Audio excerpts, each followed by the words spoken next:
بسم اللہ الرحمن الرحیم۔ ان فرشتوں کی قسم جو ڈوب کر کافروں کی جان کھینچ لیتے ہیں، اور ان کی جو مومنوں کی جان آسانی سے نکالتے ہیں، اور ان کی جو تیرتے ہوئے جاتے ہیں پھر لپک کر آگے بڑھتے ہیں، پھر دنیا کے کاموں کا انتظام کرتے ہیں کہ وہ دن آ کر رہے گا جس دن وہ زلزلہ آئے گا، پھر اس کے پیچھے اور زلزلہ آئے گا۔ اس دن لوگوں کے دل خوف زدہ ہوں گے اور آنکھیں جھکی ہوئی۔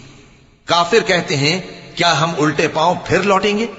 بھلا جب ہم کھوکھلی ہڈیاں ہو جائیں گے تو پھر زندہ کیے جائیں گے؟ کہتے ہیں کہ یہ لوٹنا تو سراسر نقصان کر لوٹنا ہوگا۔